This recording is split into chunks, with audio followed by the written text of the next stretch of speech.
আসসালামু আলাইকুম ওরহমতুল্লাহ। বিউটি অফ ইসলামে আপনাদের সকলকে স্বাগতম। আজকে আমি রিজিকের বৈচিত্র্যতা, ইসলামের অবদান, ইসলামের সৌন্দর্য বিষয়ে কিছু আলোচনা পেশ করব। আল্লাহ রাব্বুল আলামিন সূরা হুদের 6 নম্বর আয়াতে বলেন, ওয়ামা মিন দাব্বাতিন ফিল আরদি ইল্লা আলাল্লাহি রিজকুহা। অর্থাৎ এই পৃথিবীতে, এই বিশ্বজগতে এমন কোনো প্রাণী নেই যার রিজিকের দায়িত্ব আল্লাহ পাকের কাছে নেই। আল্লাহ তাআলা অন্য অন্য জায়গায় বলেছেন, ইন্নাল্লাহ ইয়ারযুকু মান ইয়াশাউ বিগাইরি হিসাব। রিজিক শব্দটি আমাদের কাছে খুবই পরিচিত। আল্লাহ যাকে ইচ্ছা বেহিসাব রিজিক দান করেন, এই বিষয়ে 3টি আয়াত রয়েছে, ইন্নাল্লাহ ইয়ারযুকু মান ইয়াশাউ বিগাইরি হিসাব।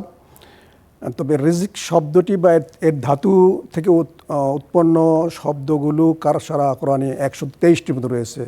রিজক, রাজ্জাক, রাজাকনা, রাজিকুন, এই ধরনের আয়াত, এই ধরনের শব্দ কোরআন মজিদে 123টির মতো রয়েছে। তাহলে চলুন আমরা দেখি রিজক কী।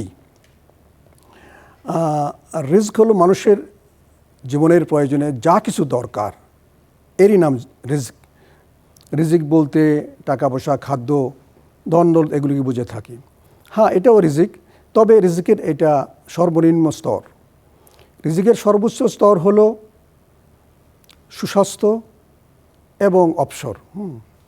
আল্লাহ নবী সাল্লাল্লাহু আলাইহি সাল্লাম বলেছেন যে 2টি এমন জিনিস রয়েছে যে জিনিসের মধ্যে মানুষ বড়ই গাফেল। এর একটি হলো সুস্বাস্থ্য, অন্যটি হলো অবসর।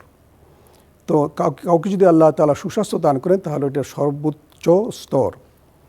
আর রিজকের সর্বোত্তম স্তর হলো আল্লাহ তাআলা কাউকে যদি সতী সাদী নেককার স্ত্রী দান করেন। আল্লাহ রাসূল বলেছেন, দুনিয়া কুল্লুহা মাতা ওয়া খায়রু মাতা'আদ দুনিয়া ইমরাতুন সালিহা। এটা হলো সর্বোত্তম রিজক। আল্লাহ রাসূল সাল্লাল্লাহু আলাইহি সাল্লাম হযরত খাদিজা রাদিয়াল্লাহু তাআলা আনহা সম্পর্কে বলেছেন, রুজিকতু হুব্বাহা, অর্থাৎ তার মহব্বত, তার ভালোবাসা আল্লাহ আমাকে দান করেছেন, রিজিক দান করেছেন। রিজিকের আরেকটি স্তর হলো সর্বোচ্চ। আমি প্রথম বলেছি সর্বনিম্ন, তারপরে বলেছি সর্বোচ্চ, তারপরে বলেছি সর্বোত্তম। আরেকটি স্তর হলো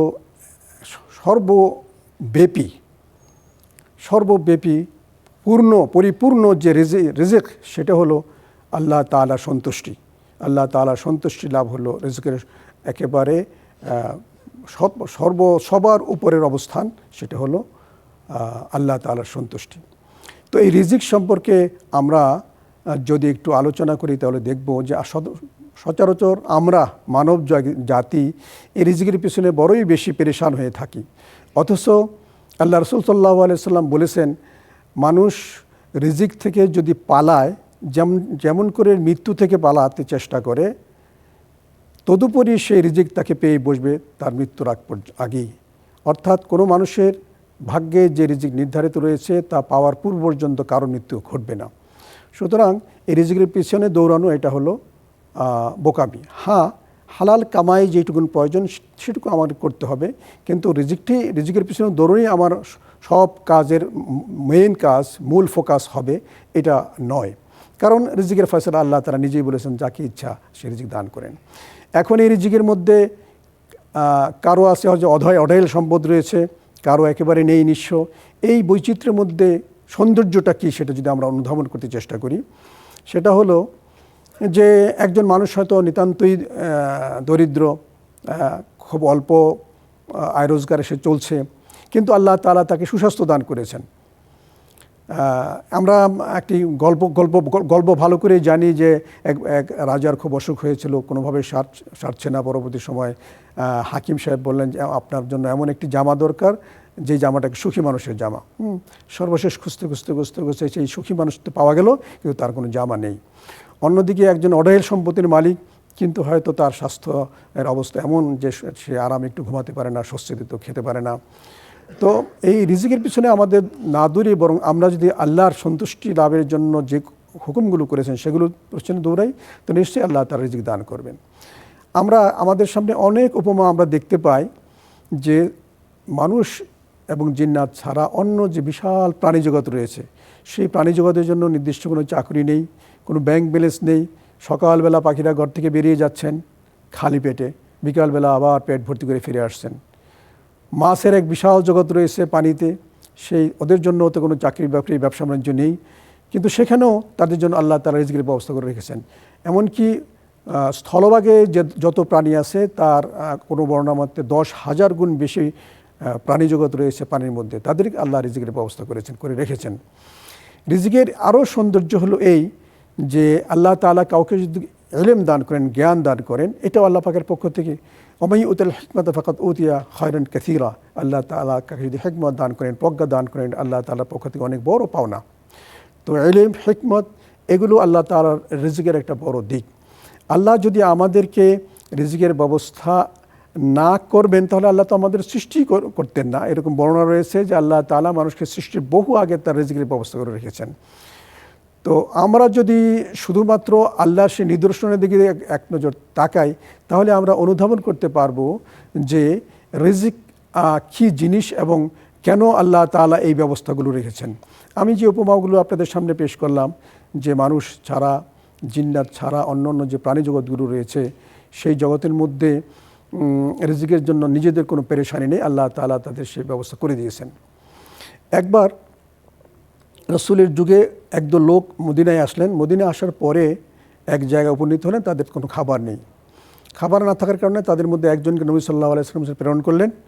নবী সাল্লাল্লাহু আলাইহি ওয়াসাল্লামের কাছে যখন উনি গেলেন, যাওয়ার পরে উনি দেখলেন নবী সাল্লাল্লাহু আলাইহি ওয়াসাল্লাম সালাত আদায় করছেন এবং সালাতের মধ্যে এই আয়াত তেলাওয়াত করছেন, সূরা হুদের 6 নম্বর আয়াত, ওমা মিন দাব্বাতিন ইল্লা আলাল্লাহি রিজকুহা। এই আয়াতটি যখন উনি শুনতে পেলেন তখন রাসূলের কাছে কোনো খাবার না চেয়ে উনি নিজের দলের কাছে চলে গেলেন। দলের কাছে চলে গিয়ে উনি বললেন যে তোমরা অপেক্ষা করো, রিজিক আসবে। উনি অপেক্ষা করছেন আর ওই তেলাওয়াত করছেন ওই আয়াতটি। বেশ খানিকটা পরে দেখা গেল এক ব্যক্তি বিশাল এক টুকরি ভর্তি খাবার, রুটি, গোশত নিয়ে আসলেন। ওনারা সব কিছু পেট পুরে খেলেন, কিন্তু অনেক খাবার রয়ে গেল। তখন তাদের দলনেতা বললেন যে এখন অন্য একজন রাসূলের কাছে গিয়ে বলো, আমরা আমাদের খাবার খেয়েছি, আমাদের যথেষ্ট হয়েছে, এগুলো বেশি হয়েছে, আপনি ফেরত নেন। তখন দ্বিতীয় ব্যক্তিটি, প্রথম যেজন গিয়েছিলেন তিনি নয়, অন্য একজন ওই খাবারগুলো নিয়ে রাসূলের কাছে গেলেন। যাবার পরে বললেন যে ইয়া রাসূলুল্লাহ, আপনি যে খাবার পাঠিয়েছিলেন এগুলো খেয়ে আমার বেশি হয়েছে, এগুলো আপনাদের কাছে নিয়ে এসেছি। তখন রাসূল সাল্লাল্লাহু আলাইহি ওয়াসাল্লাম বললেন যে কে এই খাবারগুলো নিতে এসেছিল তাকে ডাকো। তখন তাকে ডাকলেন। তাকে ডাকার পরে রাসূল সাল্লাল্লাহু আলাইহি ওয়াসাল্লাম বললেন, বলো। তখন উনি বলেন, ইয়া রাসূলুল্লাহ, আমি খাবারের জন্য এখানে এসেছিলাম, আসার পরে আপনি তেন সালাতে এই আয়াতটি তিলাওয়াত করেছেন, ওয়া মিন দাব্বাতিন ইল্লা আলাল্লাহি রিজকুহা। এই আয়াত শোনার পর এর মানে নিশ্চয়ই আপনারা জানেন যে আল্লাহ তাআলা বলেছেন এই জমিনে বা এই বিশ্ব ব্রহ্মাণ্ডে এমন কিছুই নেই, এমন কোনো প্রাণী নেই যার রিজিকের ব্যবস্থা আল্লাহর কাছে নেই, রিজিকের ব্যবস্থাটা আল্লাহর কাছে নেই। এই আয়াতটি শোনার পর আমি চলে গেলাম। চলে যাওয়ার কিছুক্ষণ পরেই খাবারগুলো আসলো। এখন এই জিনিস দিয়ে আমরা অনুধাবন করতে পারি যে রিজিকের ফয়সালাটি আসমানে, কিন্তু দরকার আমাদের ঈমান, আল্লাহর উপর পরিপূর্ণ ঈমান যে রিজিক আল্লাহ পাকের পক্ষ থেকে আসবে। এইখানেই আমাদের একটু ব্যর্থতা। আমরা মনে করি যে আমরা নিজেরাই আমাদের রিজিককে তালাশ করতে হবে, আমাদের রিজিককে খাদ্য নিয়ে আসতে হবে। এই কারণে আমাদের মধ্যে অনেক পেরেশানি, অহরাত্র খাটাখাটনি হয়ে থাকে। মানুষ এমন অবস্থা হয় যে তার নিজের খাবারের পর্যন্ত খবর থাকে না, সে জানের উপর দিয়ে যাচ্ছে, স্বাস্থ্য নষ্ট হচ্ছে।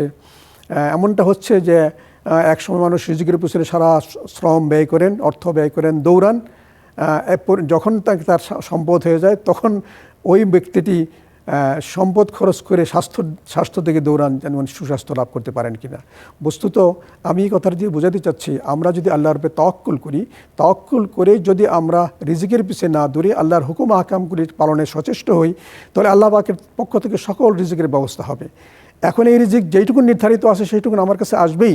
এই ইয়াকিন এবং এই বিশ্বাসকে যদি আমরা ধারণ করে রাখতে পারি, তাহলে আমাদের পার্থিব জীবনে কোনো টেনশন, কোনো যন্ত্রণা, কোনো কষ্ট এটা কখনোই আসবে না। এর বাইরে যদি আমরা কোরআনকে বেশি করে তেলাওয়াত করতে পারি, কোরআনের জ্ঞান যদি আমরা লাভ করতে পারি, আল্লাহ পাকের পক্ষ থেকে আরও একটি নেয়ামত লাভ হলো। এবং সেই সাথে সাথে এই মনের প্রশান্তি যখন থাকবে তখন আমার স্বাস্থ্যও ভালো থাকবে। স্বাস্থ্য যদি ভালো থাকে এবং যদি আমি সত্য অন্বেষণ করি, সৎভাবে জীবনযাপন করতে চেষ্টা করি, তখন আমি সতীসাধী কোনো স্ত্রীকে হয়তো বিয়ে করতে চেষ্টা করব। সেটাও আরেকটা বড় নিয়ামত হয়ে যাবে আল্লাহ পাকের পক্ষ থেকে। সর্বোপরি যখন আমার এই বিষয়গুলো আল্লাহ তাআলা দান করবেন, আল্লাহর ইবাদতের বিমগ্ন হব, আল্লাহর রাজামন্দির জন্য আমি প্রচেষ্টা করব, সেই মুহূর্তে আমি আল্লাহর সন্তুষ্টিও লাভ করতে পারবো। আল্লাহর সন্তুষ্টি লাভ করার ক্ষেত্রে তার প্রমাণটা অনেক বান্দা এই পৃথিবীতে লাভ করেন। যারা আল্লাহর পথে চলেন, আল্লাহর সন্তুষ্টির পথে চলেন, তারা মৃত্যুর পূর্ব মুহূর্তে তাদের সামনে জান্নাতে সে হাজির হয়। আল্লাহ তাআলা তখন বলেন, ইয়া আইয়াতুহান নাফসুল মুতমাইন্নাহ ইরজিই ইলা রাব্বিকা রাদিয়াতাম মারদিয়াহ ফাদখুলি ফি ইবাদি ওয়াদখুলি জান্নাতি। অর্থাৎ এই পৃথিবীর জীবনেই একজন সৎ বান্দা যখন সর্বোপরি আল্লাহর উপর পরিপূর্ণ বিশ্বাস রেখে, আস্থা রেখে জীবনযাপন করেন, সেই জীবনযাপনের এক পর্যায়ে মৃত্যু পূর্ব মুহূর্তে সে জান্নাতকে নিজ চোখে দেখতে পেয়ে আল্লাহর সে আহ্বানে সাড়া দিয়ে নফসে মুতমাইন্না নিয়ে, পরিপূর্ণ প্রশান্তির মন নিয়ে, আত্মা নিয়ে আল্লাহর কাছে, আল্লাহর ঘরে, আল্লাহর কাছে ফিরে যান। আল্লাহ রাব্বুল আলামিন আমাদেরকে সেই তৌফিক দান করুন যাতে রিজিকের সেই সর্বোত্তম যে অবস্থান, সর্বশ্রেষ্ঠ যে জায়গা, সেই জায়গাটি যেন আমরা লাভ করতে পারি। ওয়া আখিরু দাওয়ানা আলহামদুলিল্লাহি রাব্বিল আলামিন ওয়াসসালাতু ওয়াসসালামু আলা সাইয়্যিদিল মুরসালিন ওয়া আলিহি ওয়া সাহবিহি আজমাইন।